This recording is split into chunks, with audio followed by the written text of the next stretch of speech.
పహల్గాం ఉగ్రదాడులను ఖండిస్తూ కరీంనగర్లో short films ప్రొడ్యూసర్లు ఆందోళన చేపట్టారు. నగరంలోని తెలంగాణ చౌక్లో తెలంగాణ లఘు చిత్రాల నిర్మాతల మండలి ఆధ్వర్యంలో కొవ్వొత్తులతో ప్రదర్శనలతో మృతి చెందిన పర్యాటకులకు ప్రగాఢ సానుభూతి తెలియజేశారు. వందే మాతరం అంటూ నినాదాలు చేశారు. ఉగ్రదాడులతో ఉగ్రమూకలు పైశాచిక ఆనందం పొందుతున్నాయని ఆ సంస్థ అధ్యక్షుడు తంగెడ అశోక్ రావు అన్నారు. వీరిని గుర్తించి కఠినంగా శిక్షించాలని ప్రధాని మోదీకి విన్నవించుకున్నారు. పర్యాటకులను అతి కిరాతకంగా చంపడం అన్యాయమని జిల్లా అధ్యక్షుడు కనపర్తి శ్రీనివాస్ అన్నారు.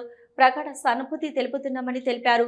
దేశ ప్రధాని మోదీ ఉక్కుపాదంతో ఉగ్రవాదులను అంతమొందించాలని కోరారు. యావత్ దేశ ప్రజలందరూ మద్దతుగా నిలుస్తామని చెప్పారు.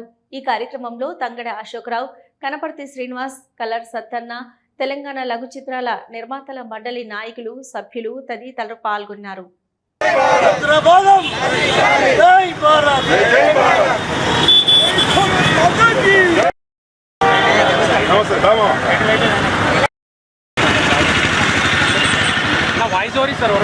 పిరికి బందల అరాచకత్వం, పిరికి బందల అరాచకత్వం, పిరికి బందల అరాచకత్వం, పిరికి బందల అరాచకత్వం, పిరికి వందే మాతరం, వందే మాతరం, వందే మాతరం, భారత్ మాతా కీ జై, భారత్ మాతా కీ జై, భారత్ మాతా కీ జై, జై భారత్, జై భారత్, జై భారత్.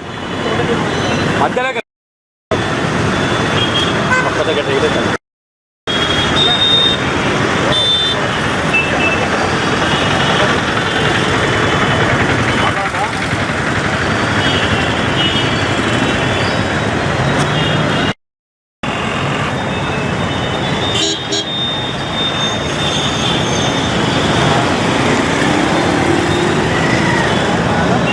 జరిగిన పహల్గాంలో దాడి నిజంగా యావత్ భారతదేశమే కాదు, ప్రపంచ దేశాలన్నీ కూడా ఒక క్షణం నిమరబోయాయి. Telangana short film producers association తరఫున ఈరోజు మేము మొన్న కశ్మీర్లో జరిగినటువంటి పర్యాటకుల మీద జరిగినటువంటి దమనకాండకు నిరసన తెలియజేస్తున్నాము.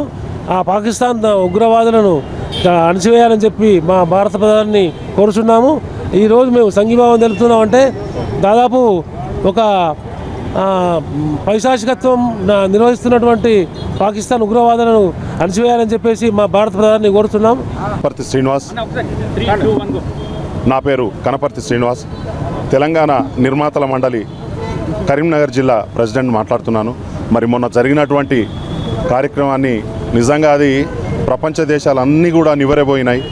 ఆ పాకిస్తాన్ ముష్కరులు మన హిందువుల మీద, అది భారతదేశంలో కాశ్మీర్కు వచ్చి మరి వారిని అతి కిరాతకంగా చంపడం అనేది నిజంగా బాధాకరం. మరి ఆ చనిపోయినటువంటి ఆ అమరుల అందరి కుటుంబాలందరికీ కూడా మరి ప్రగాఢ సానుభూతి తెలుపుతున్నాం. మరి వీటికి భారతదేశం, మన ప్రధాని నరేంద్ర మోడీ గారు ఉక్కు పాదంతో ఆ నరరూప రాక్షసుల్ని అంతమొందించేందుకు మరి వారికి మా కరీంనగర్ జిల్లా నుంచి మేము కూడా సపోర్ట్గా ఉన్నాం. నరేంద్ర మోడీకి మరి భారత ప్రధానికి మా అందరి సపోర్ట్ ఉంటుందని మేము తెలియజేస్తున్నాం.